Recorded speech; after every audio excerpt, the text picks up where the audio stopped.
Some Americans should buy property in Mexico in 2026. Some should wait. The difference is not just the property. It is the test the buyer uses before moving forward. Many buyers ask, "Can I afford this property?" But that is not enough.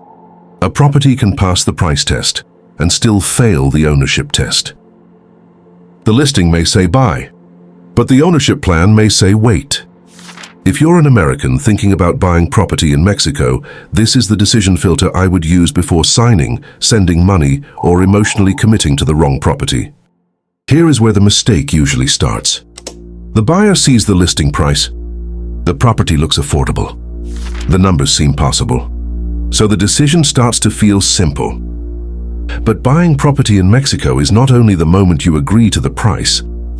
It is what happens after the purchase begins, the costs, the decisions, and the responsibility of managing the property. That is where the real test begins. Not on the listing page, because the listing price is only one layer. Then you have to add the full budget, the real use case, whether the location fits that use, the ownership structure, the management plan, and the exit plan. Because the wrong property usually does not look wrong at the beginning. It starts to look wrong after the buyer realizes what ownership actually requires. The first place the decision can change is money. Not just the number on the listing, the real ownership budget. Before the decision means anything, the buyer has to separate the money into three parts.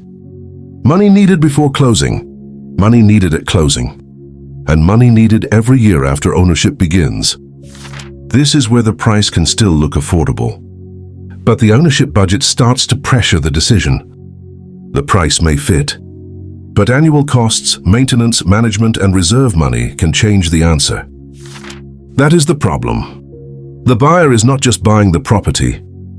The buyer is taking on more than the property. So the better question is not only can I buy it? The better question is, can I own it comfortably? And if you want the full cost breakdown behind that question, I cover it in a separate video. How much does it really cost to buy property in Mexico in 2026? The same property can be a good buy for one buyer and the wrong buy for another. The difference is the use case. This is where a property can look perfect in photos and still fail the buyer's real plan. Are you planning to live there full-time or only use it seasonally? Rent it when you are not there. Hold it for retirement, or treat it as an investment. Those are not the same decision. A property that works as a vacation place may be wrong as a full-time home, weak as a rental, and too much work as a retirement plan. That is why liking the property is not enough. The property has to match the job you expect it to do.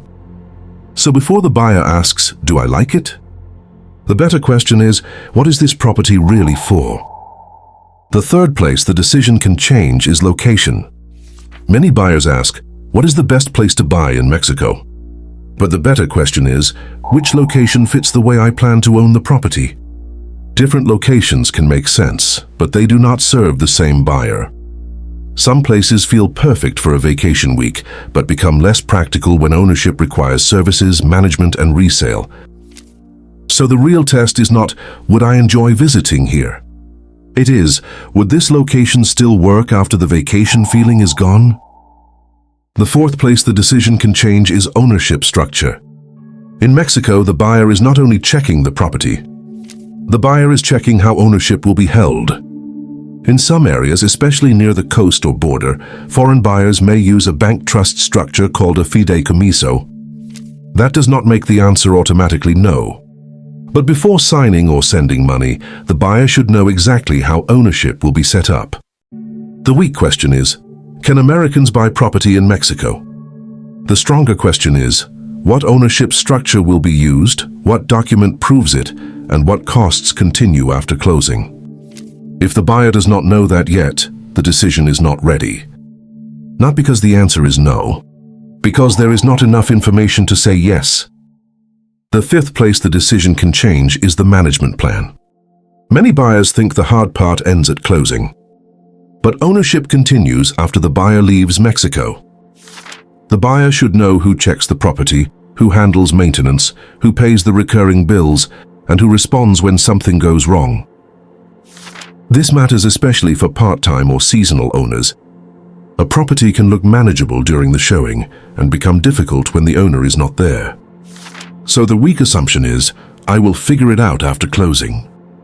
The stronger question is, who manages this property when I am not there? If the buyer does not have that answer yet, the decision is not ready. The final place the decision can change is the exit plan.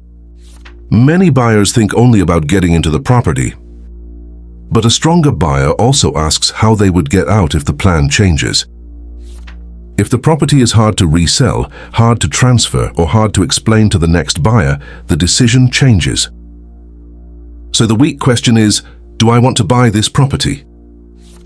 The stronger question is, could I sell this property later if my plan changes? If the buyer does not know that yet, the decision is not ready. So the real question is not only, should I buy in Mexico? It is, does this property fit the way I would actually own it? Budget, use case, location, ownership structure, management, and exit plan. If those answers are not clear yet, waiting may be smarter. And to understand the real cost side of this buy or wait decision, watch this video next.